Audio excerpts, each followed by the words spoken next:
Tere, Joonas minu nimi ja näitan teile täna, kuidas kasutada CostPocketit koos Standardbooksiga. Kui otsite lahendust tšekkide digiteerimiseks, arvete digiteerimiseks ja e-arvete vastuvõtmiseks, siis olete õiges kohas. Ja oma demo olen üles ehitanud niimoodi, et kõigepealt vaatame, kuidas teenust tööle panna, et CostPocketit ja Standardbooksi omavahel liidestada. Siis ma näitan, kuidas saata üksikut dokumenti Standardbooksi. Siis saadame ühe e-mailile tulnud dokumendi Standardbooksi. Ja kõige lõpus teeme ühe aruande ka ja saadame selle terve aruande edasi Standardbooksi. Nii, aga alustame siis algusest. Et siin mul on Standardbooks lahti ja juba CostPocket on ka lahti.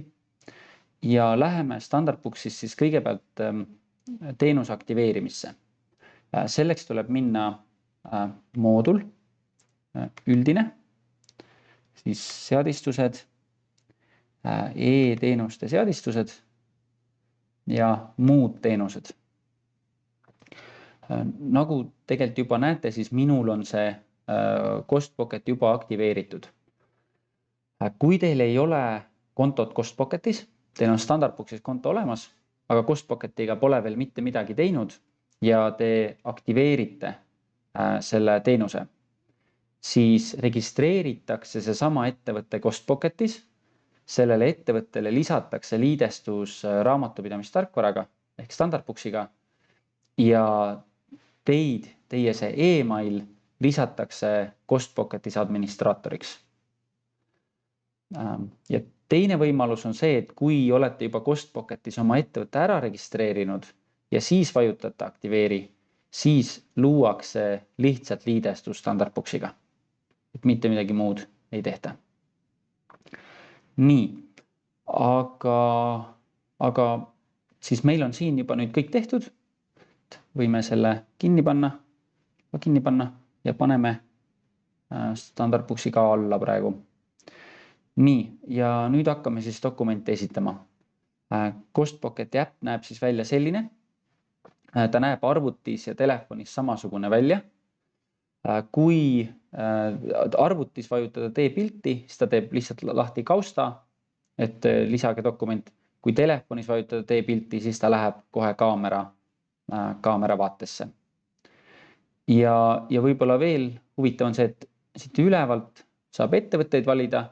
Minul on neid siin hästi palju, erinevad testettevõtted ja on jaotatud ka 8, et on erinevad aruanded ja dokumendid, üksikud dokumendid.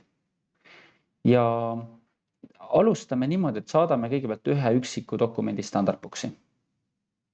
Nii, lähme lisagaleriist. Võtame siit esimese dokumendi. Näitan teile ka, see on Neste kütuse tšekk põhimõtteliselt minu süles tehtud. Nii, paneme ava. Siis ta küsib mõned küsimused. Ta küsib, et kas see kuulub hüvitamisele, et kas ma soovin eraisikuna selle raha tagasi saada või ei kuulu hüvitamisele. Selle eest tasuti ettevõtte kaardiga, et ei kuulu hüvitamisele. Siis ta küsib, kuidas tasuti, firma kaardiga. Siis ta küsib, mis see kululiik oli. Neid kululiike on igal ettevõttel võimalik muuta. Saate nad teha selliseks, nagu teile sobib. Vajutame auto praegu. Siis on võimalik lisada kommentaar või lisada juba olemasolevate kommentaaride vahel. Näiteks ongi lihtsalt jõulupakid vedamine panna või võib ka panna projekti. Näiteks projekt 22345. Võib ka nii teha. Paneme salvesta. Siis ta siin veel küsib, et kas ma soovin lisada seda aruandesse. Üleval on näha nagu lahti olevad aruanded või ilma kinnituseta aruanded. Siin siis on võimalik luua uus aruanne või lihtsalt otse saata. Saadame esimese lihtsalt otse aruandesse. Nüüd robot näitab kõiki andmeid, mis ta siit dokumendi pealt kätte sai. Sellel dokumendil on kõik õige. Saan lihtsalt salvesta vajutada. Aga oletame, et kui ta näiteks valuutat ei oleks leidnud, valuuta ära, panen jätka, siis nüüd saan siin eraldi valida, mis see valuuta oli, eur. Ja ongi digiteeritud ja ta tegelikult nüüd kohe saadab selle ka Standardbooksi, aga kuna see süsteem Standardbooksiga on ehitatud natuke teistmoodi, ehk siis kui tavaliselt meie saadame dokumendi raamatupidamistarkvarasse, siis Standardbooks käib meie juures tõmbamas.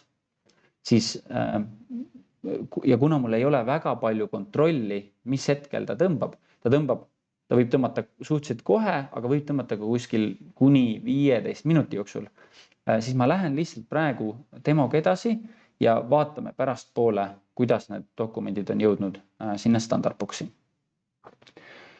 Nii, kõigepealt siis ma näitasingi üksiku dokumendi esitamist, ehk siis tšeki esitamist. Järgmise asjana ma tahan näidata teile, kuidas saata e-mailiga dokumente Costpocketisse.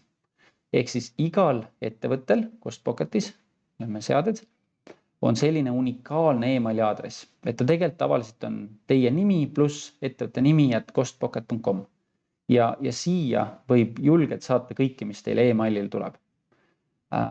Lisaks võib-olla üks huvitav asi on ka veel see, et ei pea olema üksik PDF, võib olla kuni 100 manust, ehk võite päriselt saata täitsa suure e-maili, kus on hästi palju manuseid. Ja teine asi, et ei pea olema ka PDF, võib olla JPG, PNG, TIFF, DOCS faili võtame nüüd vastu, XML-i võtame nüüd vastu ja isegi HTML. HTML on siis see fail nagu e-mail, kus see e-maili sisu ongi juba see arve, et isegi neid võib saata.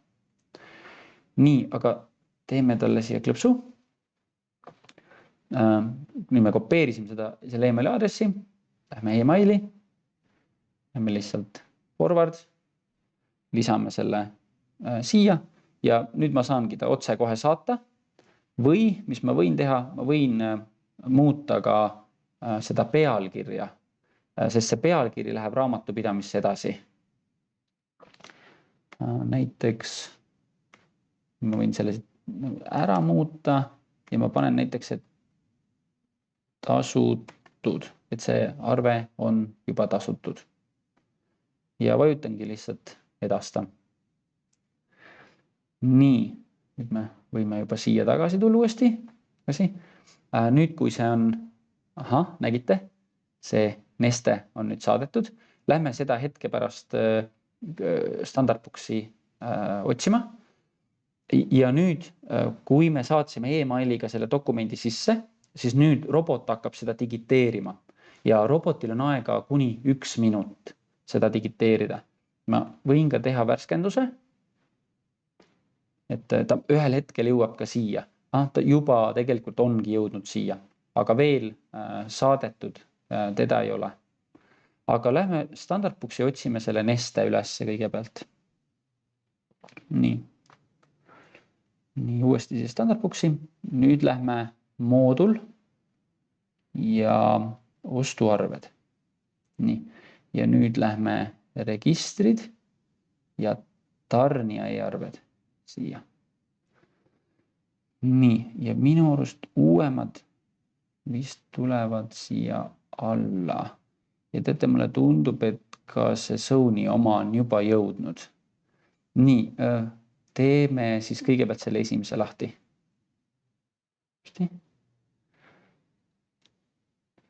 Nii. Jah, siin ta ongi, kõik nagu andmed on kaasas. Siin on see ka kommentaar, mis me lisasime, jõulupakkide vedamine jõuab ilusti siia kaasa. Et raamatupidaja peabki nüüd selle konto lisama ja saab selle juba ära salvestada. Ja lisaks tuleb ka pilt alati kaasa. Lahti. Nii, siis siin on näha see dokumendi pilt ka ja pilt jääb alles nii meile kui ka Standardbooksi. Nii, siis paneme selle kinni, vaatame seda Sony ka. See on tuli hästi kiiresti. Samamoodi, andmed on olemas. Minu kommentaar, et on tasutud, jõudis ka ilusti siia ja pilt peaks ka kaasas olema.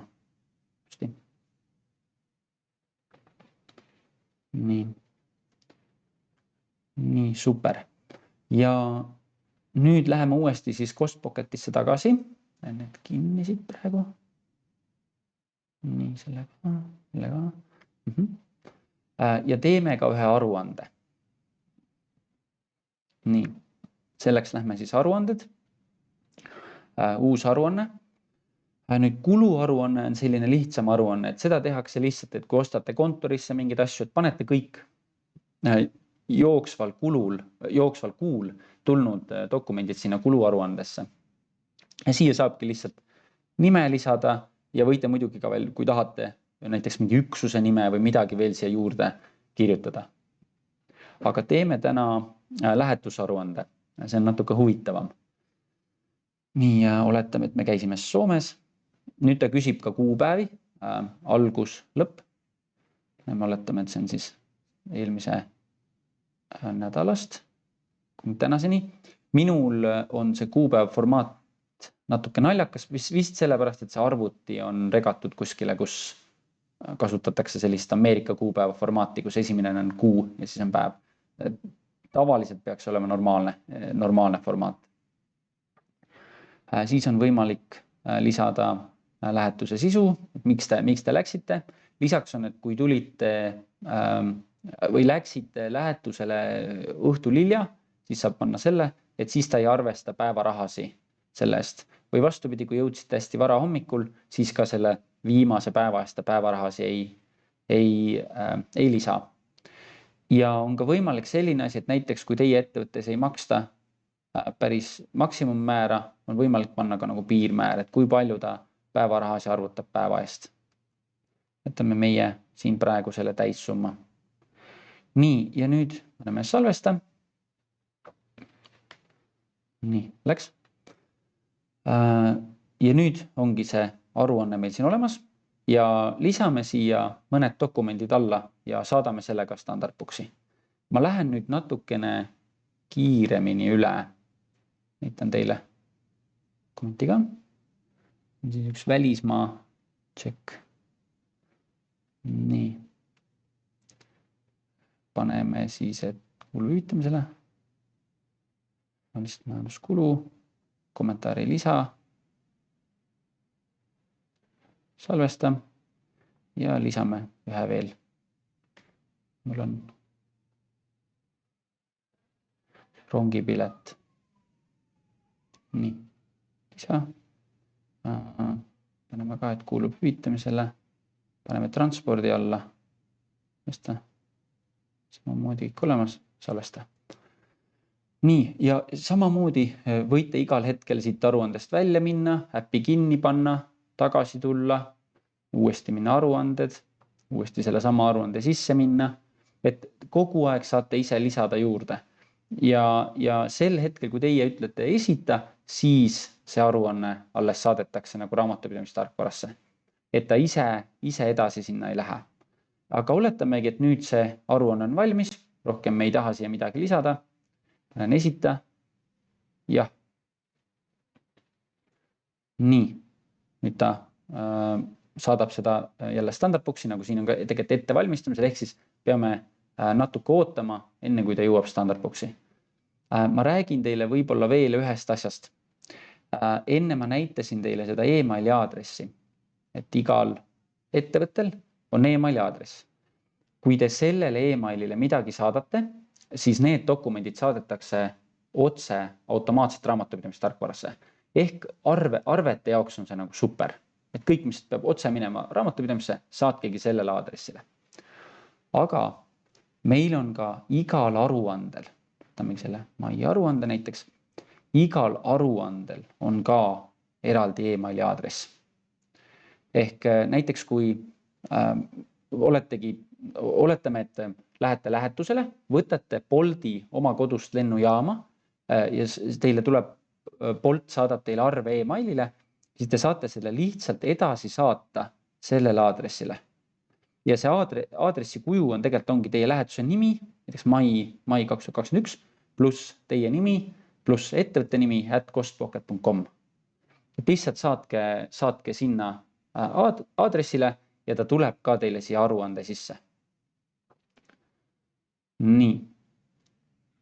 Aga läheme nüüd uuesti Standardbooksi, vaatame, kas see meie aruanne on kohale jõudnud, mis me saatsime. Nüüd läheme moodul ja kulutused, jah, kulutused, registrid ja kulutused. Nii. Ja ma usun, et see on see viimane. Tundub praegu niimoodi kiruvas, see võiks olla see. Teeme ta lahti. Täpselt nii. Need on need 2 dokumenti ja need on need päevarahad, mis me lisasime.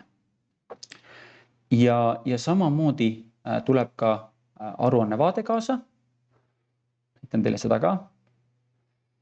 Siin on aruanne nimi, ta on minul ingliskeelne, sest ma ise ka täpselt tea, miks ta minul Books küsib nagu ingliskeelset versiooni. Tavaliselt klientidel, nii palju kui mina Eestis olen näinud, teile ta tuleb eestikeelsena. Aga jah, et aruande nimi, ID, minu nimi, siis on need, kus me läksime, käisime Soomes, kuupäevad, millal läksime, millal tulime, koosolek, päevarahad ja siis ta näitab veel eraldi ka need dokumendid, mis me lisasime sinna kokku ja kui allapool liikuda, siis on ka need dokumendi pildid eraldi kaasas. Ja võin nii palju öelda, et siiamaani on raamatupidajale väga see nagu see aruande osa just nagu meeldinud, eriti just Standardbooksiga. Ja võib-olla 2 sõna veel räägin. Nimelt üks uus asi, mida nüüd meiega teha saab, on läbi Costpocketi on võimalik ka vastu võtta e-arveid ja pakume sellist päris magusat hinda, et 1 euro eest on võimalik vastu võtta kuni 100 e-arvet kuus. Et see on, ütleks, et täitsa hea pakkumine. Ja seda teenust pakume ka kõikidele Standardbooksi klientidele, et kõikidel teil on võimalik võtta e-arveid ka vastu. Ma võib-olla isegi saan teile tegelikult kiiruga näidata, kui teete jälle lähete meie äppi ja võtate selle ettevõtte seaded, lähete täpsemad seaded. Oodake, valesti läksin, lähete e-arved. Siis siit saategi lihtsalt aktiveerida. Aktiveeri, 600 e-arvet vastu võtta. Pärast aktiveerimist peab juhatuse liige RIK-is selle ära ka kinnitama. Ja sellega saabki minu demo nüüd läbi. Et aitäh, et kuulasite.